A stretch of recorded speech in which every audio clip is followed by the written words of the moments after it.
All right. Okay. That notifies you. Good. All right. Yes, yes. And if you don't mind, then stay. And if you do mind, well, no one has minded so far.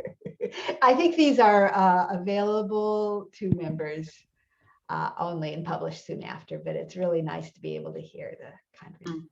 Yeah. Yeah.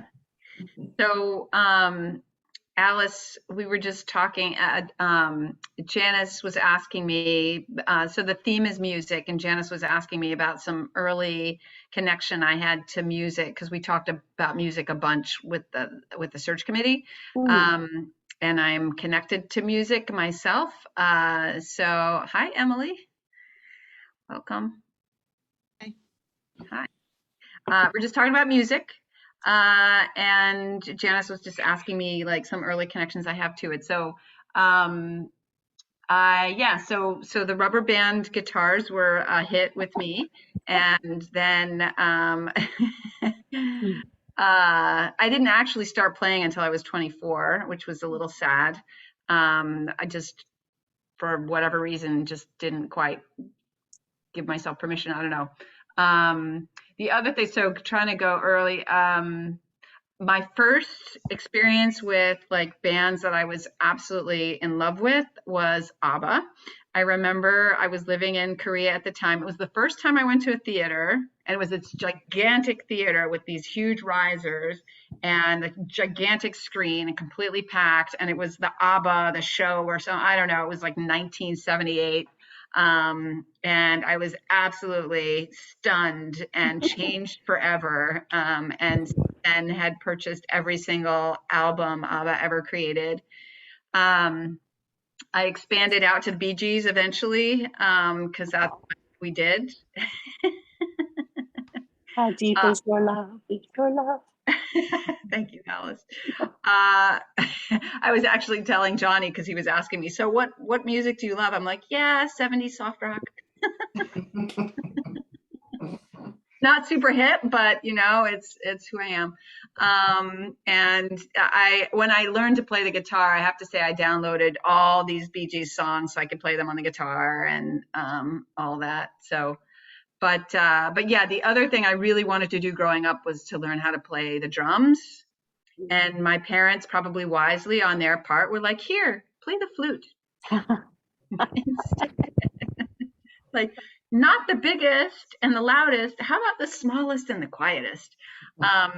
So my sister played the flute. And of course, as a younger sister, I was like, I want to do what my sister does. So yeah, that'll work for me. So I learned how to play the flute in 7th grade. Hi, Tracy. Welcome. We're talking about music. I'm relaying my early history of my relationship with music. So in 7th grade, I had this fantastic band teacher. Her name was Ms. J. I absolutely adored her. And so I played a lot of flute in 7th grade because I wanted her to be like, think I was a great flute player, whatever. And then we moved to Switzerland, and I wasn't super into the flute anymore, really, because that was never really my instrument. But yeah, so when I was 24, I learned how to play the guitar, and I loved that. And more recently, I finally learned to play the drums. I play djembe. I took some djembe lessons. Actually, I don't know if any of you have ever been to General Assembly, but there's a gentleman, his name is Matt Meyer, who plays the drums for GA. So I took lessons with him. He's just a beautiful soul. So that was fun to just be around him and also learn how to play the djembe. What is djembe? What is djembe? Djembe is an African drum. It looks like the bongos, you know, but it's kind of it's shaped like this, and it's about 3 feet high. Yeah, he does preach too. So I know he's preached in my congregation a couple times. So it's very probable that he has preached at South Church. He's preached a couple of times at South Church. Okay, yeah. I thought so. Yeah. So, and he comes to Star Island too. I know I went to an RE event, a Star Island RE week on Star Island. He was there too. So you may have met him there as well. but yeah, so that's the djembe. And just last year, I finally took the leap and I rented a drum kit, electric drum kit, so that my neighbors wouldn't go insane, and learned how to play the drums. But learned. I learned one song, and What was it? it was, well, I started learning a Bee Gees song, but it turned out to be harder than I wanted. So I learned to play Yellow by Coldplay. Oh, Yeah.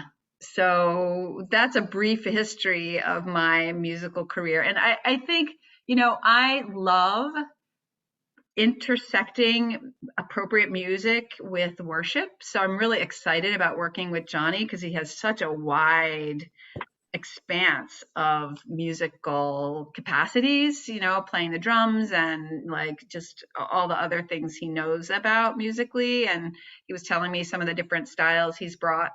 So I'm excited about that. And and I like bringing sort of various kinds of music into worship and blending things together. So I'm excited about being able to do more of that here. I think Johnny has really been creative during COVID with sending out the different parts of a choir and letting people choose to learn it at home and then join in. Yeah. And it's that kind of resilience that makes me think of the congregation here. It's just whatever you need to do to bring what you can. And Johnny is new to us, but he really got the groove right away. Yeah, I saw that in some of the emails because I got myself on the mailing list of some of the emails he sent out, and that's very thoughtful to do it that way. So it sounds like you've been in the pop-up choir, Alice? Actually, I'm caring for someone who is at home quite ill, so I have not. But I love that aspect. I'm an alto, and I would join if I could. Oh, I get there once every 3 months, but I'm looking Oh. forward to August, and maybe I can squeak in a weekly visit now. Yeah. Oh, nice. So, I would love to hear about others. Like, what do you love about music, whether that's in church or in your home? Like, what's your connection to music and how does it speak to you? And I don't mean to take over, Janice, if you had other questions you wanted to ask. No, please do if you feel like it. Although I will say, I was remembering something about my childhood today because I was thinking about talking about music. Yeah. And I grew up in a family that there was not much music in my household. It was more elevator music, but we lived outside of Nashville. My dad was in the Air Force. We moved a lot. And sort of as let's just look at where we're living right now, we went to the Grand Ole Opry. And I hate to admit how long ago this was. It was around 1958. I was around 10 years old. Aw. And it was the old Ryman Auditorium. It had wooden floors. It was probably an incredible fire trap. And we saw Brenda Lee, Oh my who God. maybe no one else remembers Brenda Lee, but she was not that much older than I was. And we saw this comic named Minnie Pearl, who always wore a hat with a price tag hanging off. Yes. And it was wonderful. But my parents were horrified and very judgmental because the people in the audience whooped and hollered and stomped their feet. And to my master sergeant in the Air Force father and my very prim Southern mother, this was not done. And I remember first how horrified they were, and second, how thrilled I was to realize that you could go to a concert. It was the first concert I'd ever been to, and it could be thrilling. And you didn't have to sit primly with your hands in your lap. So that's my memory of my earliest musical memory. Other people, or any musical memory, or any other question too, because you can ask anything. I'll do my musical memories. Also, I wanted to apologize that I'm eating during this. I don't know. It's I thought lunch, that you're was supposed to eat. I am too. okay. Well, I Everybody chose nachos, which is like the messiest thing to eat. But anyway, my first album that I fell in love with was the Big Chill soundtrack. And I grew up in the UU church, and my mom was a singer. So we would often sing to things in the car. We sing to Paul Simon, Nancy Griffith, and the Big Chill soundtrack, and like the Beatles and the Rolling Stones and stuff. I played the cello in elementary school, but I would say I had like beginner talent as a musician, but never stuck with anything ever. But I have sung in the South Church Choir and really enjoyed it. I also took djembe lessons and really enjoyed that as well. That's all. I will say also, I'm kind of confused about how to discover music now. I've reached the age where I don't know how to find new music. Like, I have CDs. I don't get it. Like, I don't understand. I have like transitioned music to digital ways, but like, I don't know how to find new music anymore. It was always like by chance of asking cool people before, and I'm just not around enough like young hip people to figure it out. I know Spotify. I need to pay for Spotify, I think. There's also college campuses where I just went down to somewhere near Tufts and heard Chloe Green in her new group, Morning is Rising. Anything on campus is a fun live music thing. And I just think if you hook in with colleges, you'd be stunned to find what's out there. Yeah. Which campus is that, Ellen? This was near Tufts University. It was the Armory in Somerville. Oh, wow. Yeah. And this group that Chloe's in is just forming, and it's just a duo, but she is just a phenomenal talent here in Kittery. And her parents, Doug Green and Kimberly, are very active in the church. But Chloe just has one of those transcendent voices. And just get to a college campus and see what's going on. Yeah. I also wanted to say about Tennessee. When I was in grad school, I was in Knoxville, and the music scene there was like very accessible. There were so many like local musicians. You could just go to any like local bar and see really good live music. And some of my friends from college who are musicians would like tour through Knoxville, and they would stay with me. So I got much closer to them. And some of the people I met in Knoxville have played at the Grand Ole Opry, and all I know is like it's a really big deal to them. Well, for me, I'm in sort of in a period of mourning because my whole life I've been following Joan Baez, and she has given up the microphone and is now painting portraiture. And I missed the concerts because I was a real Baez head fan and still am. But anyway, the sound of folk music, the roots music is still very much where my heart is.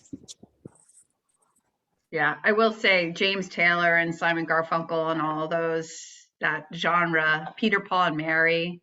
I used to play Peter, Paul, and Mary around the campfire with my family, my nieces when they were young, which was like the best thing ever. Yeah. How do you, Reverend Ellen, how do you pick music for, this may be too broad a question, pick music for a service, for worship? Yeah, it's inspiration. It depends. I mean, if we're talking about hymns, because I always picked the hymns at my church in Westminster. I know here Johnny sometimes picks them, but for hymns, yeah, it really is, you know, something. I'm thinking about something, I'm thinking about a topic, and a hymn will come to mind, like, this is what I'm trying to express. You know, like on this past Sunday, When Our Heart Is in a Holy Place just felt like, you know, all of us telling our stories to each other. That felt like a really nice, fitting hymn. But in terms of the music itself, like, I more recently, so one of the things that COVID allowed that wasn't possible in my former congregation very much was to use music that is more popular music. So I was able to get permission from Sarah Bareilles to play her I Want to See You Be Brave. I forget what the actual title is. Anyway, it's this wonderful song where she's like singing, I want to see you be brave. And there's all these people doing brave things. And it was just a beautiful way to end a service around where people were like trying to navigate through COVID. I think this might have been right around the election too. Like there's just a lot that people needed to be brave about. So yeah, I don't even remember how I found that song, but I was like, this is a song we need to play. And then I just wrote a whole sermon around it because yeah, and that was great. That was so satisfying for me and for other people too. Yeah, I wrote a sermon around the Leonard Cohen's Alleluia once. So I love doing that, like writing something that then ends in this like, sort of musical finale. Yeah, but it's not really necessarily a conscious thing, like how the music and the sermon comes together, or which music like comes to mind. Do you write poetry, Ellen? I'm sorry, I haven't been as tuned in as others this week. I have written one poem. It's the Where I'm From poem that I shared at service. You wrote one whole poem. That's awesome. And I only wrote it because it was actually going to be an activity with the search committee. They were like, we're going to try something a little different. We're going to ask all our candidates, this is for pre-candidating weekend. We're going to ask all our candidates to write this Where I'm From poem, and then we're all going to write one. But then just because of circumstances, we never got to share them. So I'm like, hey, I wrote this poem. I'm going to share it. Good for you. Yeah, but I love poetry. I never got poetry growing up, but after my little mid-30s thing, I was like, oh, that's what they're trying to say. Not that I understand every poet or every poem, but I do like, I love Rainer Maria Rilke and, of course, her name is suddenly Wild Geese. Why am I not thinking of her name? Emily Dickinson. Mary Oliver. Oh, Mary Oliver too. Yeah. Mary Oliver, yeah, Jan Richardson. Anyway, there's a lot of poets who write brilliant poetry. Do you write poetry, Alice? I love writing poetry. Yeah. I'm looking for generative ways of bringing poetry to the Kittery Art Association because I'm a member there. And I didn't know if there was. I know that there's a Wednesday poetry here at the congregation. There's a what? I think it's a Wednesday morning or Thursday morning. Yeah, that Kirsten leads. Yeah, and those kind of things just, I don't know, they touch me very deeply. Yeah, that's funny. I was actually thinking about this summer. I know summer services are a little less formal. I wondered about doing a summer service where I invite people to bring their poetry that they've written. Oh, that's lovely.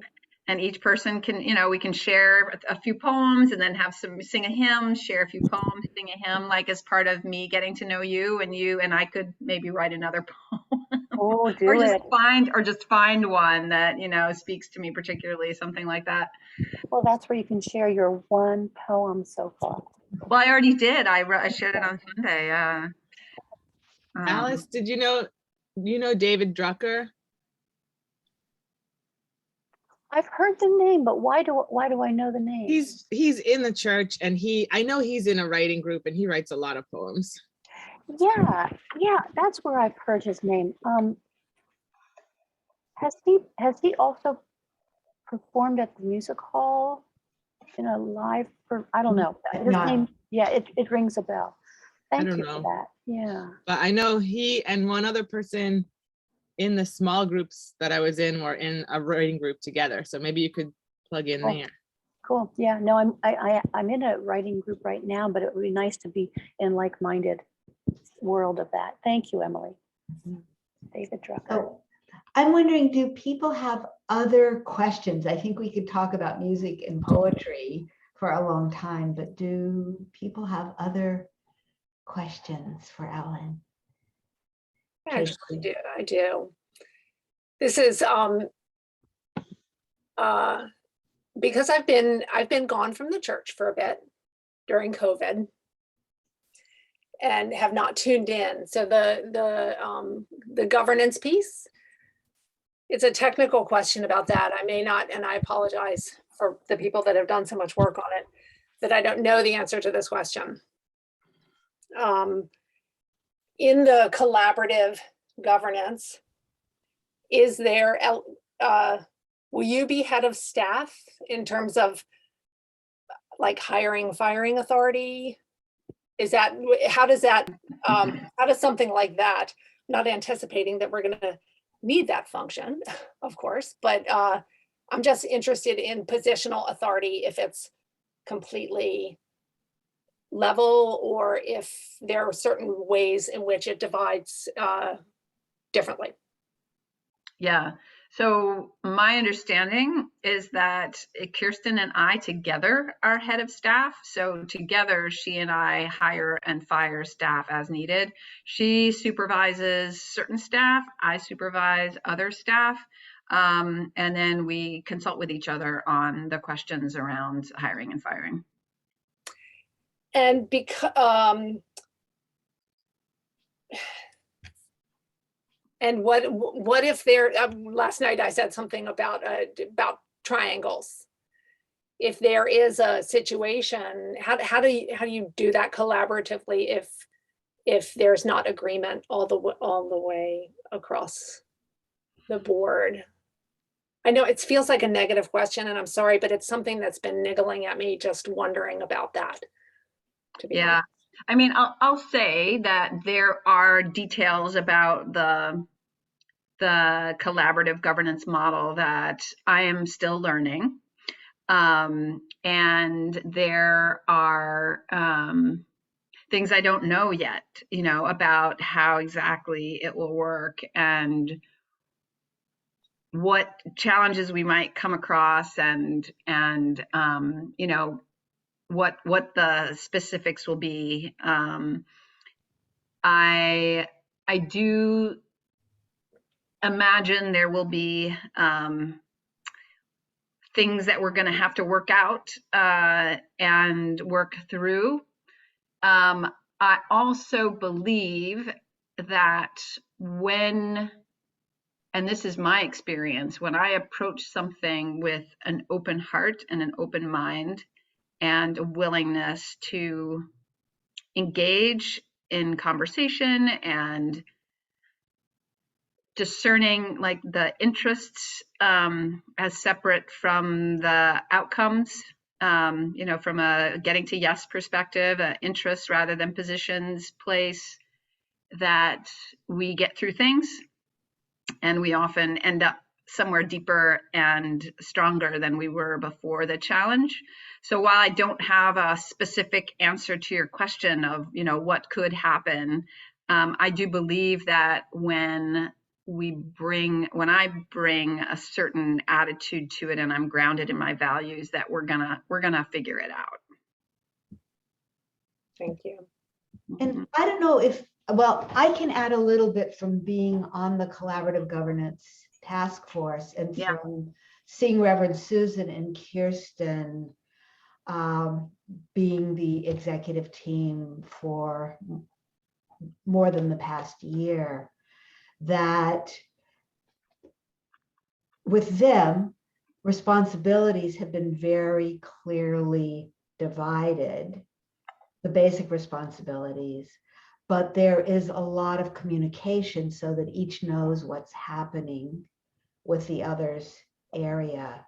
And part of their covenant involves, what do we do if we disagree on something that we both need to agree to?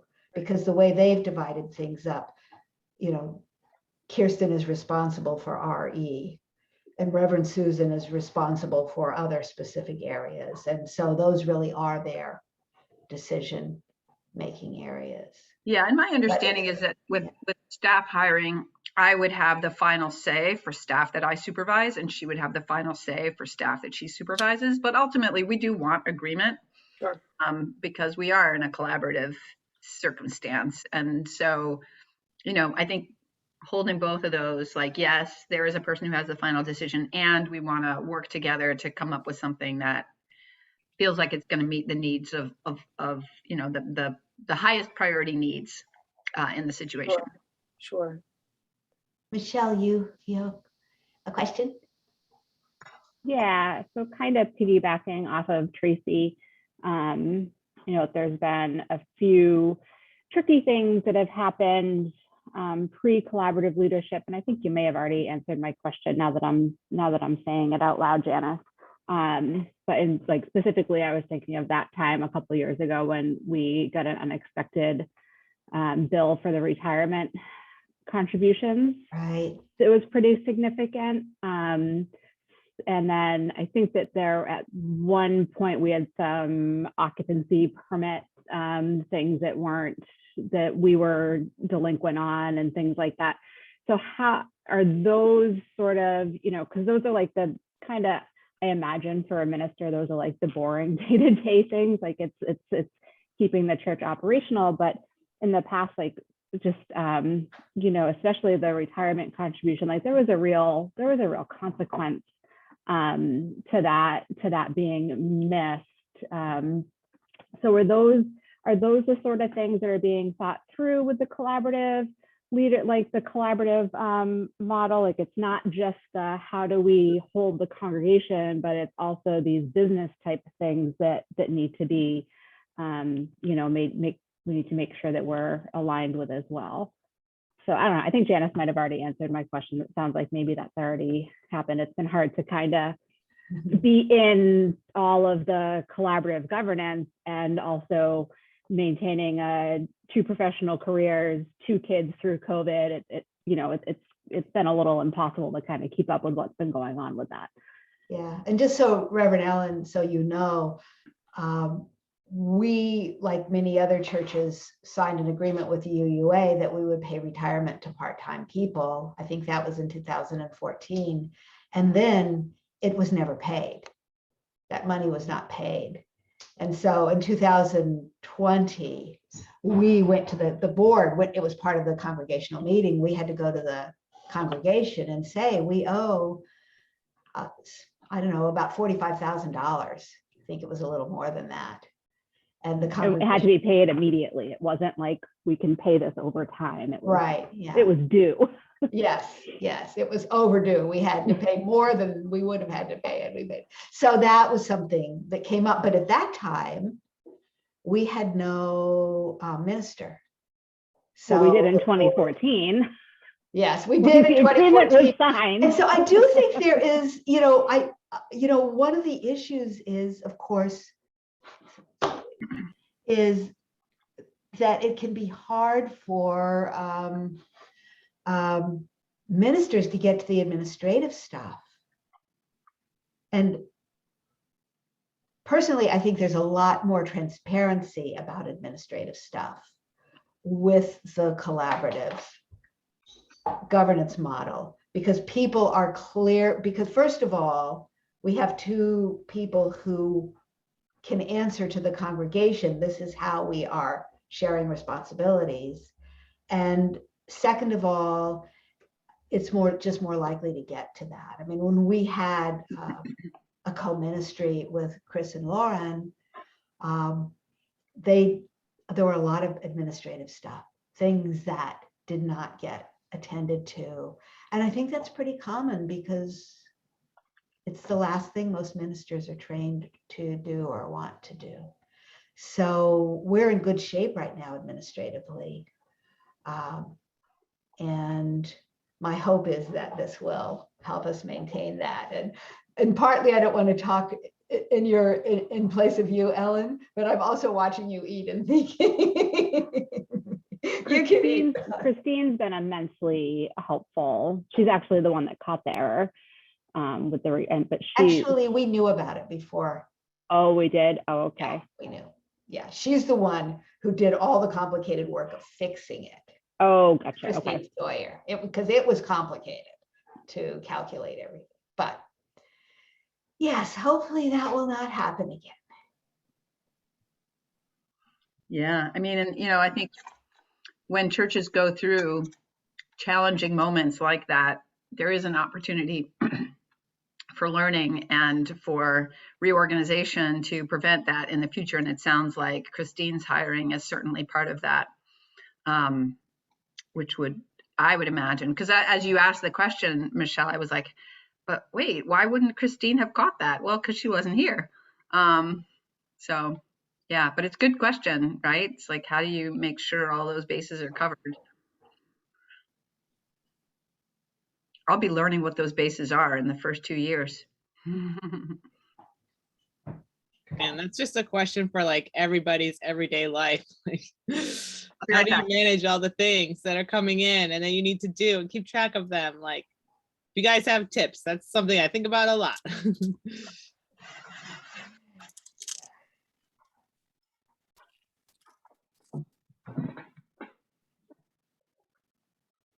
Yeah, that's a really hard question. I think what you're getting at, Emily, is sort of the work-life balance, like always more, always better pressure that we're experiencing. I don't want to put words in your mouth, but is that part of?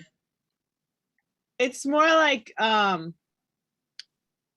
when you have like work to do that's not the same all the time, and you have like all these little things that are coming in, just like managing them. I guess it's like executive function.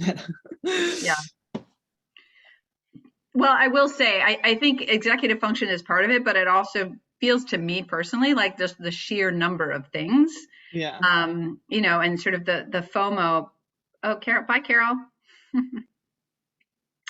And how do you, for me anyway, but I want to hear other people too, like prioritizing is so important. Like what is actually most critical and how do I focus on that? There's this wonderful book, The 7 Habits of Effective People, that has, you've all probably heard of it, where he's got the 4 quadrants of like the urgent but not important, and not urgent and important, and the 4 different ways of looking at stuff. Yeah. Which I always like, oh, that's so great. And it's so hard to do because sometimes the urgent and not important is like right there. Yeah. I've also tried to like incorporate this other book. I think it's called Getting Stuff Done, but I always think of it as getting shit done. But it's like a system for like things that have a date. It's like really complicated. I do not incorporate all of it, but it's like you have an inbox, and then also like dedicating like parts of your day to deep work and then other parts to administrative stuff. That is helpful, I think. I don't know. I don't know if this is a helpful conversation. I'm just sort of Getting Things Done by David Allen. Yeah. Yeah, I've read that too. That's that helped me immensely in my career. Yeah, I've read both his books. Or maybe he has more than 2. I've read 2 of them anyway. What else do you like to read besides boring productivity books? Oh, I don't find them boring at all. I love reading self-help. Yeah, also if you have other productivity books to recommend. Yeah, no, actually, I love those kinds of books. Another one that stands out to me, it's different but along those lines, sort of a classic, is The Artist's Way by Julia Cameron. Yeah. So I read that, like, I don't know, I read that before I went to seminary, and I loved it. And I have been incorporating the morning pages practice into my life every day, almost every day now, and I just find it so helpful. What is that? The morning pages? Yeah, she says it's the morning pages, the MORNING pages, but also the MOURNIG pages. And she suggests you write them in the morning. And you write 3 pages, handwritten, not on a computer or something, because different things come out in an organic way when you're just using your body instead of like some typing experience. So, and she's like, you just write whatever's in your head, just write. Even if you don't have anything to write, you're like, I have nothing to write. You just keep with whatever, and then just let it flow. And then so often for me, I find that something comes out that I'm like, ooh, that was underneath all that, I don't know. And that's really helpful. And it's just such a nice spiritual practice because it's very gentle. She's like, if you did 1 page yesterday, it's still 3 pages today. If you did 7 pages yesterday, it's still 3 pages today. You know, it's just like very gently, like, yes, thank you, Michelle. Coming back to center and coming back to just like letting yourself listen to your inner self. So, you know, there's so much chatter on the top, and this helps get a little deeper. Yeah. What's the last best novel that you read? That's hard. I haven't read a lot of novels lately. You know, I'm reading so much for my sermon preparation. So I read a lot that way. I read a lot of articles. I read a lot of other people's work. You know, so the latest novel, I read Eat, Pray, Love.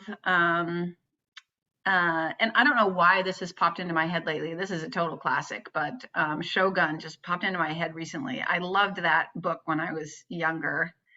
And I don't know, I think maybe because that book is all about navigating cultural differences in my mind. It's about having the courage to show up in a new circumstance and adapt. So I found that a very powerful book. I read that a very long time ago. Yeah, I'm also not great at remembering things off the top of my head. My brother's very good at it, but when we play Trivial Pursuit, he will absolutely crush me every time because I'm like, yeah, I don't know. It sounds like, I don't know. Can't remember the names of things very well, but yeah. What's a book that you've loved, Tracy? I have just kind of consumed, I love the Louise Penny series. I love, I've been reading a lot of Carl Hyacin. And I loved all of the Amor Towles books.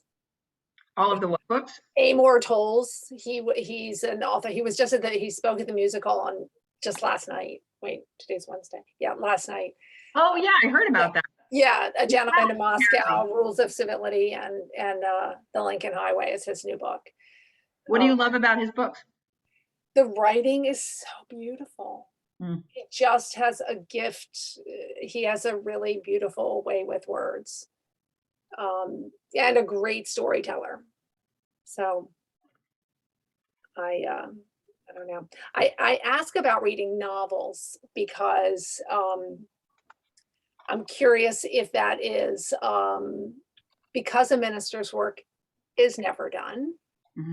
What you do to unplug. And maybe it's not books, maybe it's going for a walk or something, but what are your strategies and commitments to unplugging? Yeah, I talk to people on the phone a lot, especially in COVID, you know, a lot of phone calls. And it's funny, since during COVID, obviously we all went for countless walks with people outside. And so I've since gotten it. I mean, I got in that habit. And so now I do that a lot. Like I do that very frequently on my weekends, is just go for walks with people. And I find that very restorative. It's just like getting my heart pumping and getting out in nature and just connecting. And those are probably the main ways that I stay centered. I mean, I love going bike riding. I love sailing. I've really enjoyed that. So I'm kind of hoping to figure out how to do that here, but I don't know, sailing on the ocean.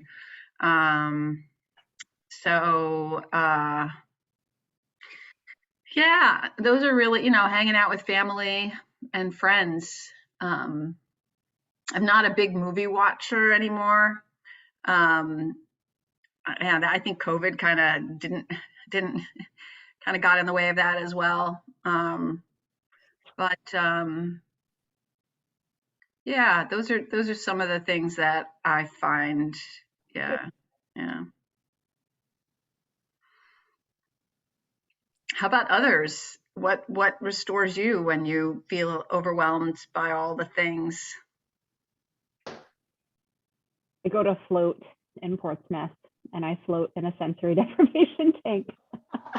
I've never done that. Do you love it?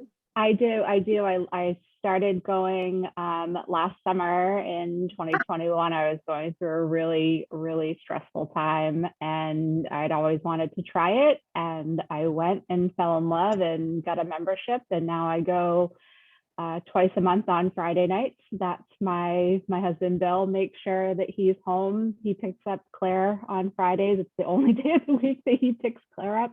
And Friday nights are my nights. And every other Friday I go to float, and then I sit and I either meditate or I journal afterwards. And it's been great. Wow. Wow. How long do you get to float for?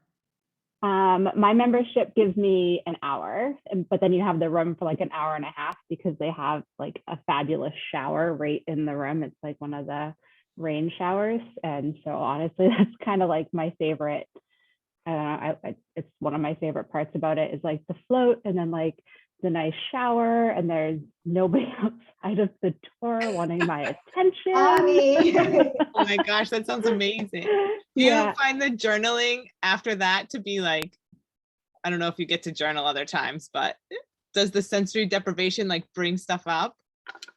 Yeah. Whoa. Yeah. I don't really journal other than that. It's like the only time that I feel like I have like the space to kind of to just be. Michelle, is be alone. floating, is it in blackness? Is it in whiteness? What's the experience? So they have a couple of different ways. So they have an open room, and then the lights are off. But then you can turn on like ambient light if you want, and ambient music as well.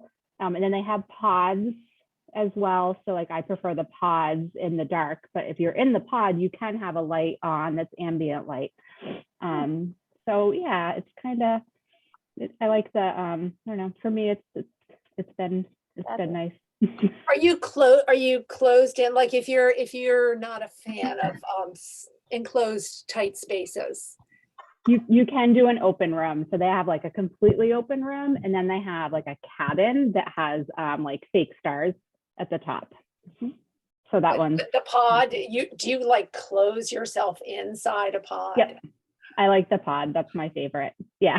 The pod is not for everyone. Oh my gosh, you're really selling it. I never was thinking about it, but I'm kind of like, oh, that sounds good, maybe. Yeah. Do you have kids, Emily? I have a 2-year-old. She was born right at the beginning of the pandemic. Yeah. It's been my favorite mom like getaway, and I don't know. And it's it's body temperature water. Yep. And It's so once you're in, you kind of lose the sensation of being in water after Yep. a while.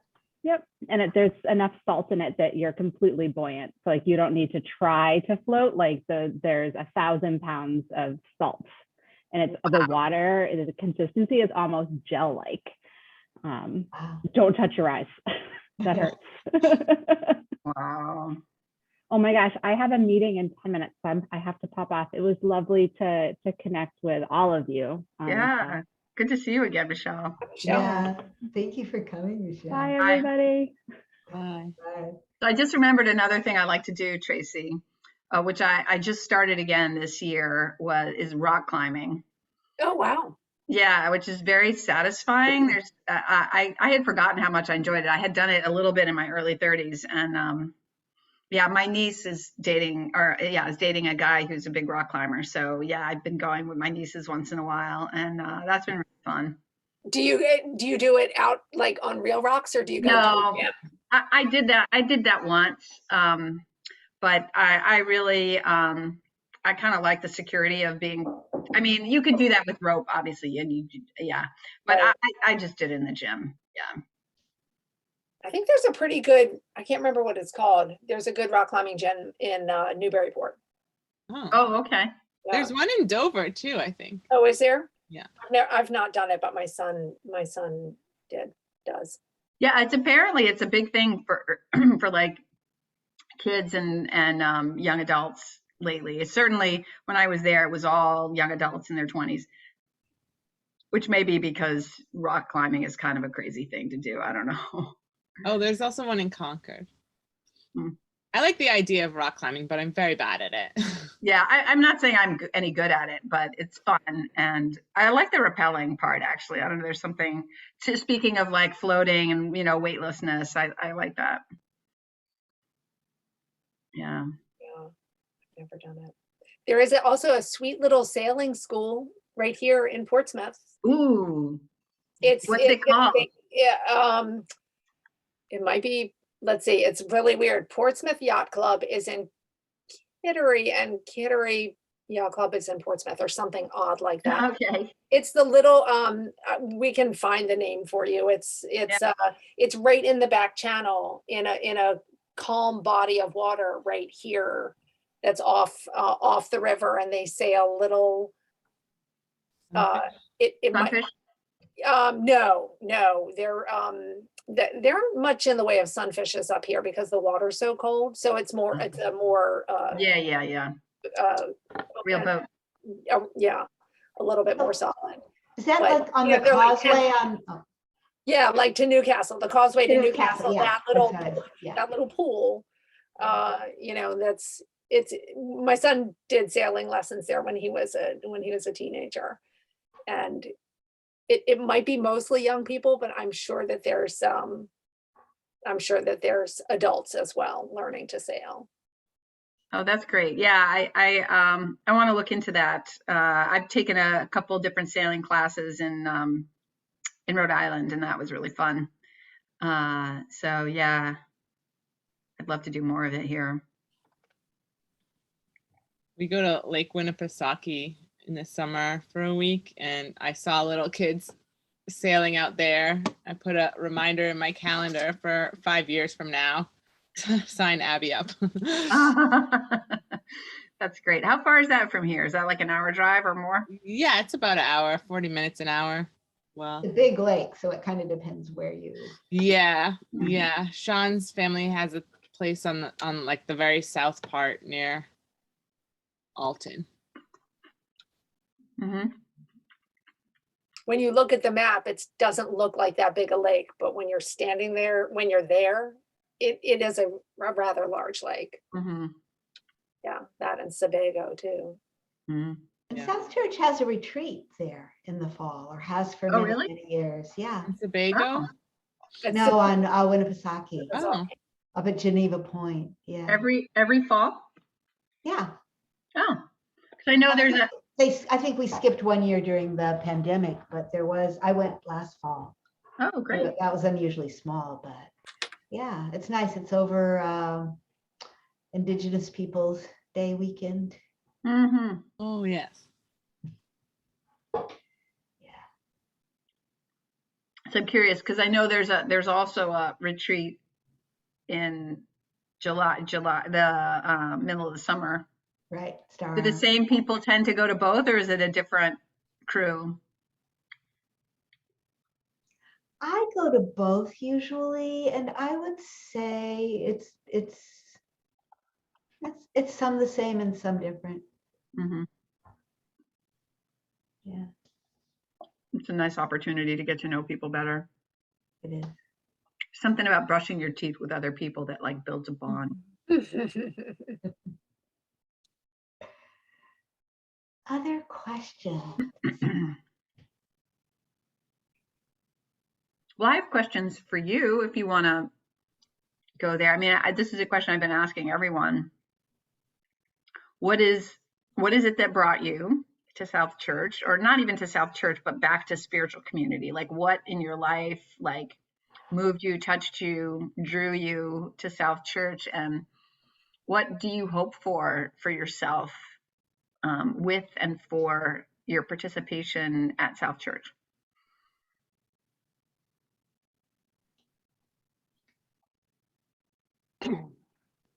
Ellen, this is Alice. I guess I'll start with, I just look for the sustenance of being in a quiet space. I like being amongst people that are actively socially aware and do something about it. At this point in my life, I appreciate the friendships that have formed from people that are there.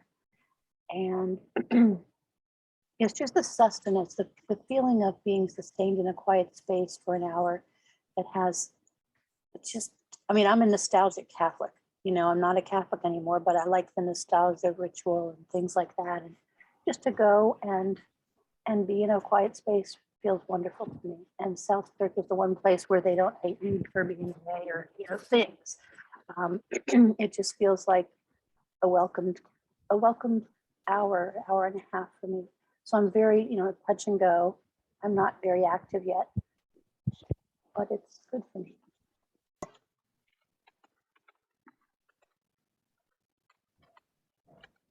I'm happy to share. I've been a member for 32 years. And I think originally, I'm going to fold one other thing inside of what I'm saying.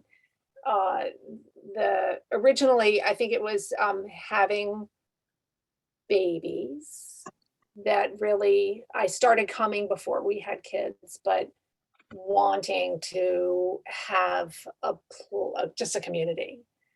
And so I was there before I had kids and have had a journey, like there's been sort of an arc over 3 decades. And something, anybody that was at Chris and Lauren's candidating week, Janice, you were there. I don't know if the other two of you were there. We had a Q&A down in the parish hall. And Lauren, I've never forgotten this. She showed it was kind of like a labyrinth. It was just a spiral. And she talked about focusing on these different like the path through your relationship in a church community. And how you come in. And often it's when you have young children and you need community. And then you move along that path where then you need more nurturing. And then when you kind of feel a little more solid earth under you, when your kids get a little bit older, you start to volunteer and you get engaged and you serve on committees and you do all the things. And then you go around the corner and you just basically the evolution of a relationship with the spiritual community. And she talked about that, Janice. So do you remember that? I don't remember that specifically, but She had it up on a big, where you say, yeah. she had a big piece of newsprint and she drew it and she talked eloquently about it. And that was the last I ever heard of that.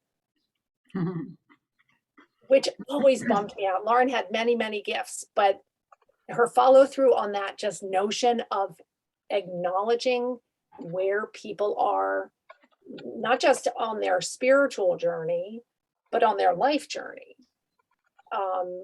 through being the young 20-something that's not married or has kids, then young parents, then parents who finally kind of land with their feet on the ground, which took me a while. Not until my second was in first grade did I feel like I was like solidly on 2 feet again. Through the involvement, like deep involvement for decades. And then a little less involved, like it's time for, like it's just a progression. So I'm very, very interested. I love, somebody asked at the Q&A, I think about, the 20-somethings. The needs in your relationship with your spiritual community really evolve. And it's really hard to meet people where they are. But so I guess my thought about that, where I am now, what I'm looking for, I have kind of pulled back a little bit after 30 years for a variety of reasons. And also found some, due to some other training, found a different kind of spiritual community where I've done a lot of growing. over the last 7 years. So I'm really, I don't know what I don't know what I want. I don't know what I want. I'm confused. Yeah. For all of the reasons. I mean, I was like deeply, deeply involved for decades. Mm. And I'm at a different place. So I actually don't know what I want from the community. Mm.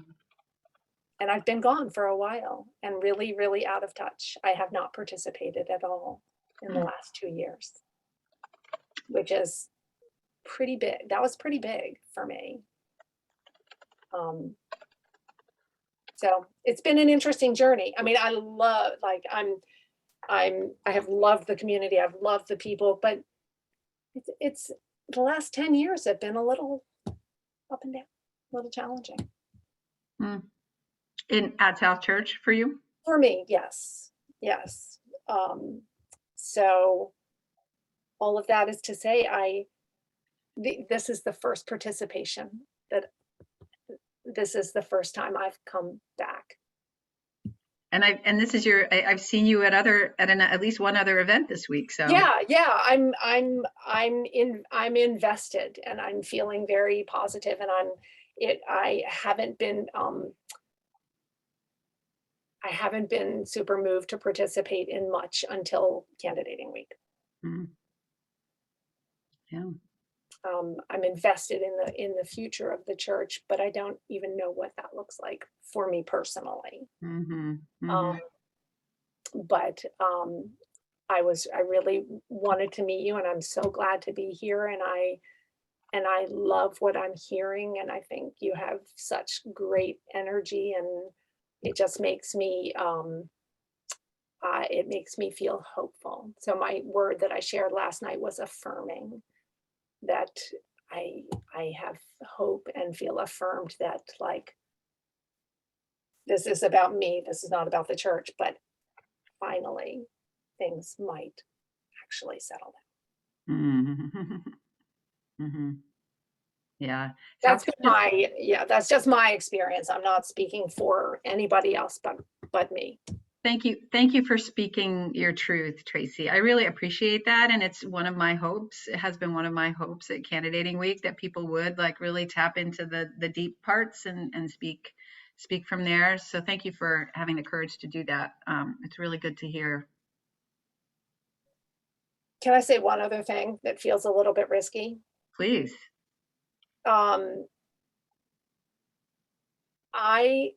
A concern that I have for you, not about you.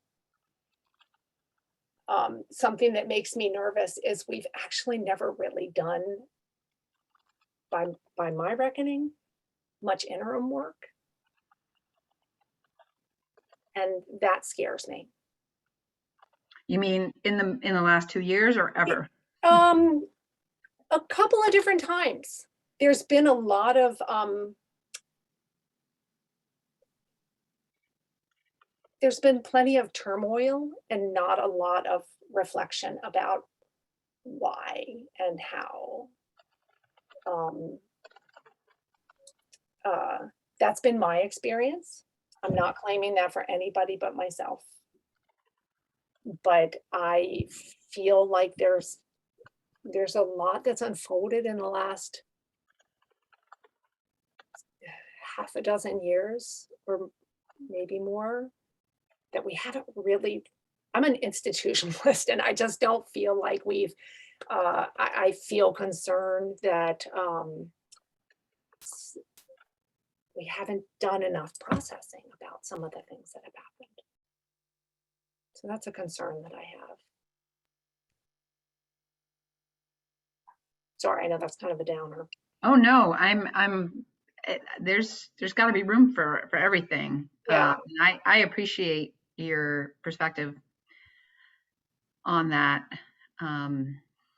I've also been gone for 2 years, and I know that things feel like they're really good there, and that makes me really happy. So I believe when people say we are solid, we're in a good place, I believe that to be true. I really do. Mm-hmm. I'm not doubting anything that anybody is saying. Yeah.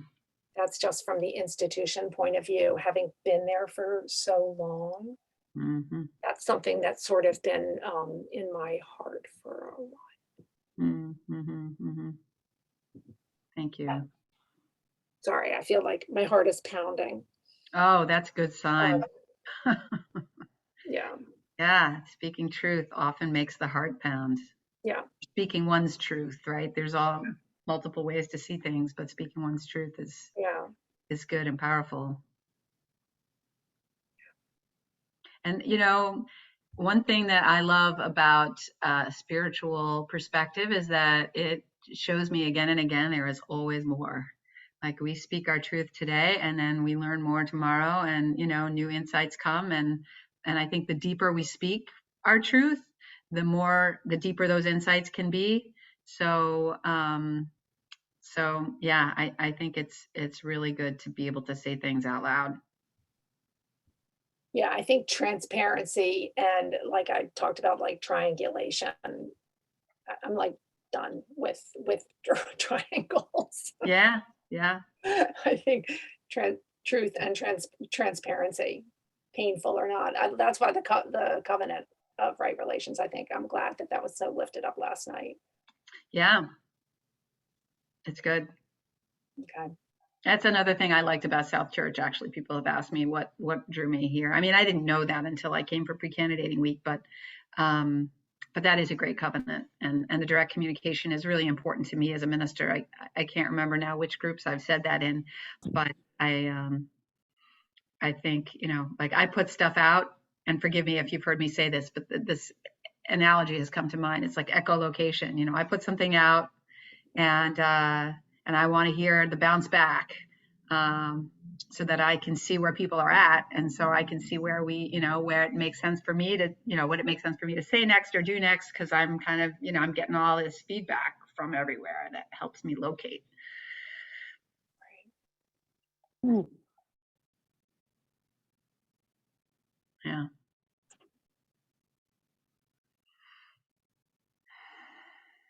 Ellen, I think shall I call you Reverend Ellen? Sorry. You Ellen. can, Reverend you can Ellen. call me Reverend Ellen or Ellen. Either one is fine. I think my husband, Frank. Frank Larkson is. He said he's met you before. He's a UU minister.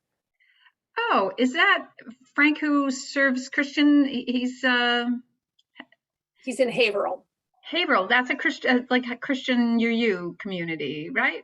Ish. I mean, they do. Yeah. They're the only Universalist Unitarian church in the country, because they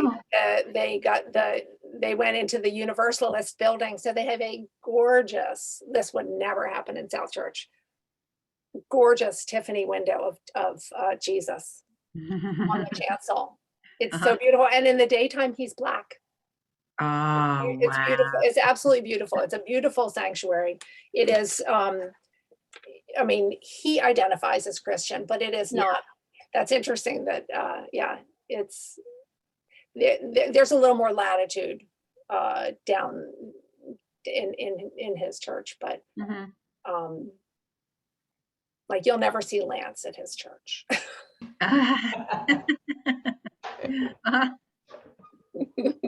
Yeah, but he said he'd met you before, and no, I remember meeting Frank. He was very pleased when he found out that you were the candidate. Oh, that's nice. Yeah, that's really good.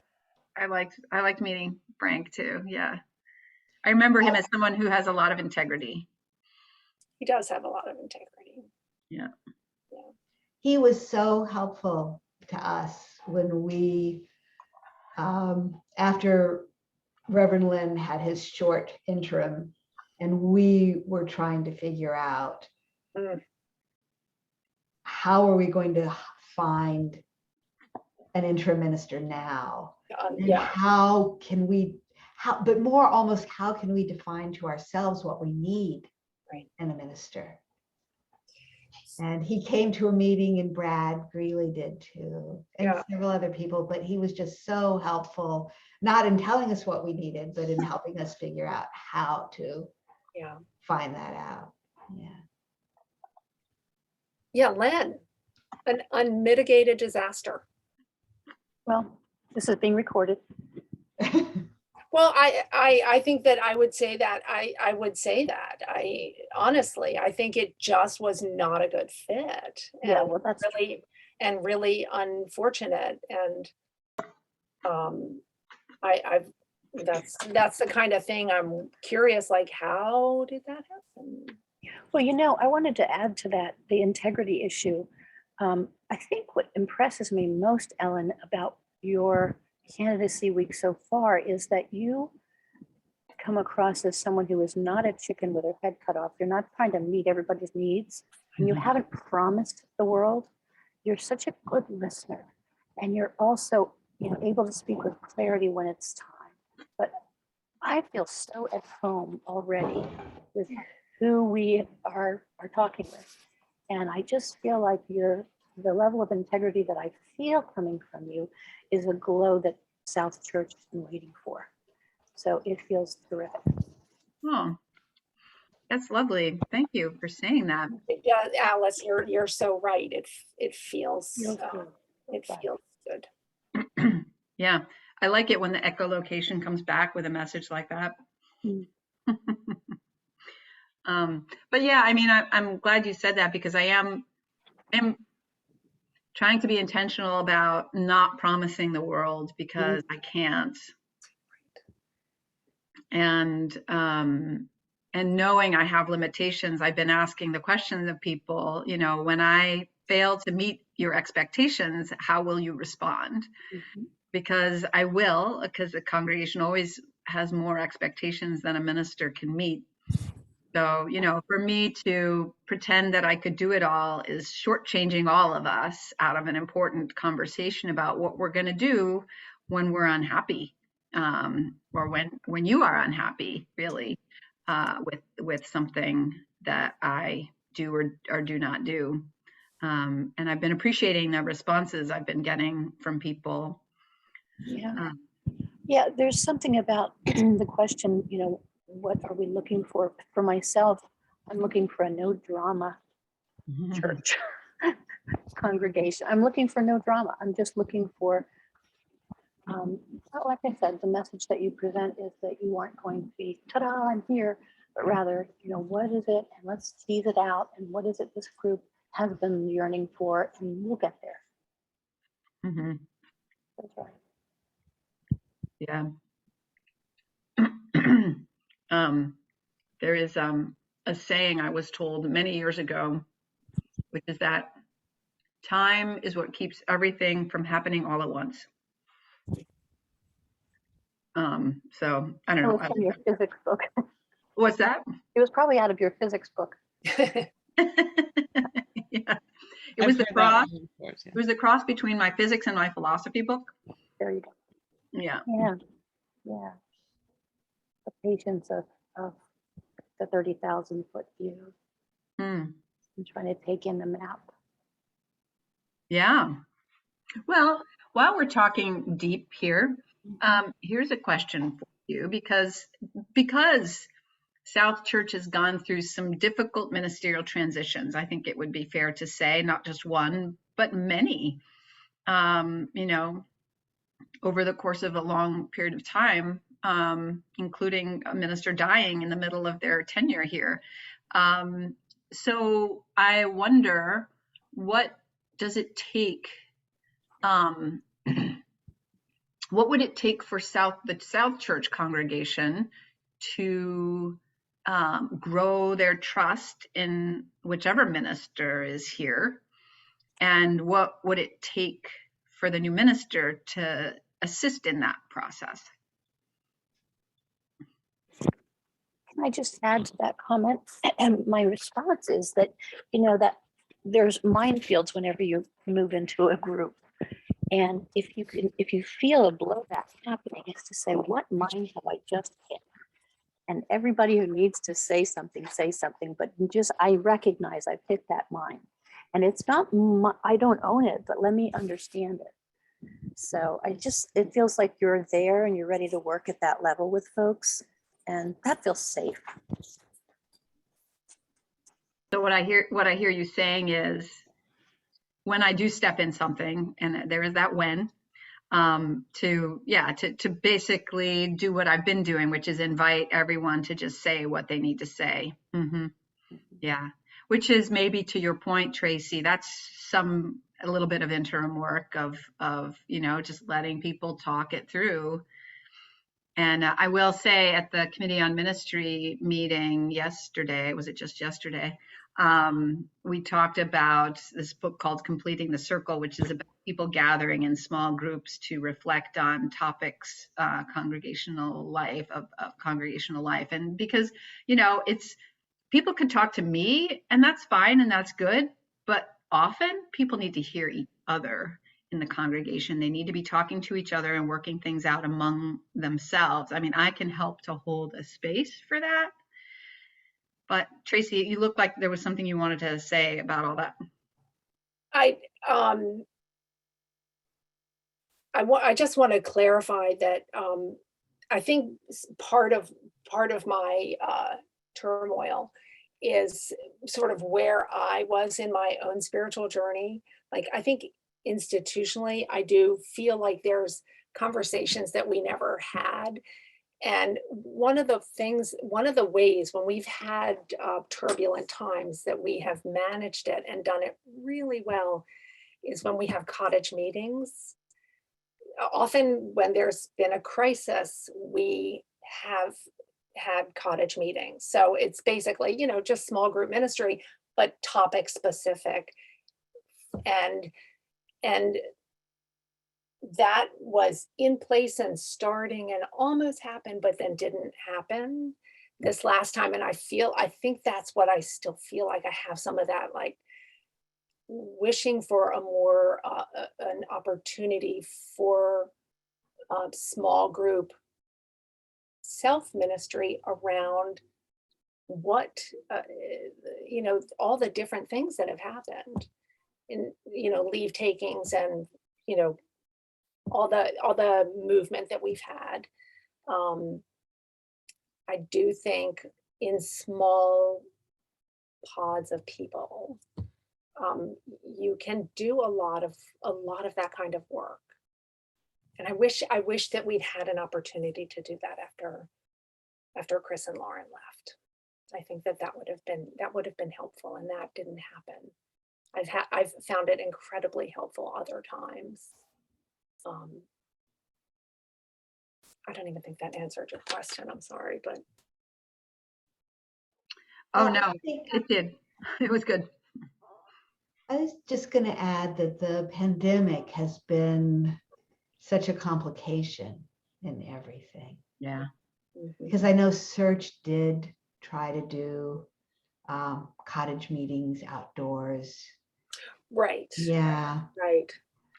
Yeah, it did. That's true. But so many things, people, I think to have those conversations, partly people need a variety of ways to do it. And the Q&A sessions in the sanctuary or in the parish hall, haven't happened because we haven't been able to gather that way. And it's, things have shifted and changed constantly for the past 2.5 years. It feels to me like because of COVID and what people feel comfortable with. And yeah, it's so true. It's so true.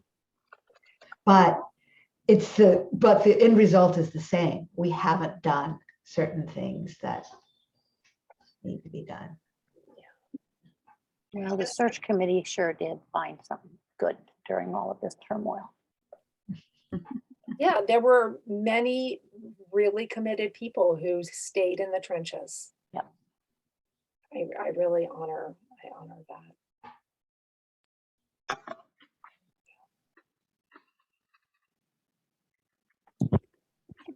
Mm. Any other thoughts about, because actually, Tracy, I think that totally was part of the answer in terms of building trust.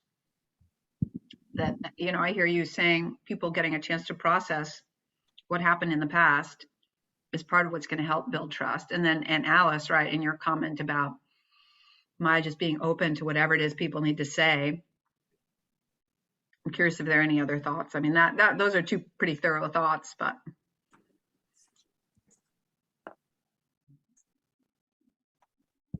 I just think you must be exhausted, and I'm so proud of you for making it through this week. It's a lot. It's a lot. It's a lot, and you're just holding up. Keep going. Yeah, but it's only Wednesday, you know. We don't know if she's gonna make it to Friday. I know. We'll Or see. Sunday, really. People can place bets and see, like, look, is she gonna like fall over on Saturday, or is it gonna happen on Friday? Which, you know. Nah. Just when the vote happens, just know my thumb's going. Thank you, Alice. All right, I'm gonna go. Great. Bye. Bye. Thanks, Ruby. Yeah, people always talk about like academic interviews being so stressful for like 2 or 3 days. I can't even imagine like 9 days. Yeah, I did say to some of my friends, I'm going for my week-long interview, and they were like, "You're doing what?" That sounds like the worst. Also, like, how do you have that many outfits? Yeah, I know. I don't. Just don't tell anyone. You know, just like different scarves. Yeah. Yeah. So, Alan, I'm feeling like it's a time to wrap up unless someone has more to say. And I wonder if you could give us some closing thoughts. Closing thoughts. Well, or just to send us off for the rest of our day. I'll just say before you do, to give you a little time to reflect, that I have been like a member of this church for a while, but not super involved. Like I volunteered with the youth group and been in the choir, but this has been a really excellent like behind the scenes look at all the stuff that I don't know that's going on in committees and stuff like that I haven't been super involved in. I've really appreciated everyone's contributions. Yeah, that's great. Thanks, Emily. I mean, I think that is a part of what this is, you know, a silver lining of this week is, you know, just like bringing that energy in and, you know, giving people a chance to see what is happening and what goes behind the scenes and what, you know, what's exciting and transformative and possible for you and others. So, so some closing words. Well, maybe I'll just do what works for me, which is to actually close my eyes and take a breath, and invite you to do the same if you like, and invite a wider spirit. I know not everyone sees that spirit in the same way, but to center ourselves for a moment and connect with something deeper in ourselves or around us, and notice what is good in the time we have spent together, the thoughtful words shared, the open hearts present here, the hope I feel and have felt among you and coming from you.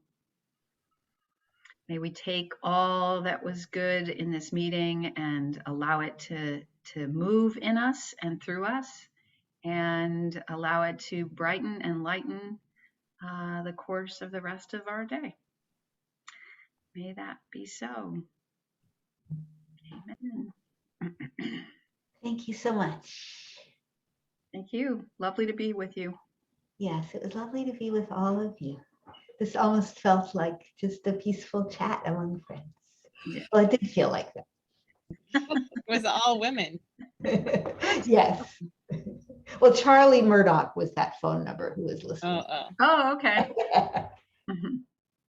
So I'm going to end the meeting. Okay. Thank you very much. Be well. Bye, everyone. Bye, everyone.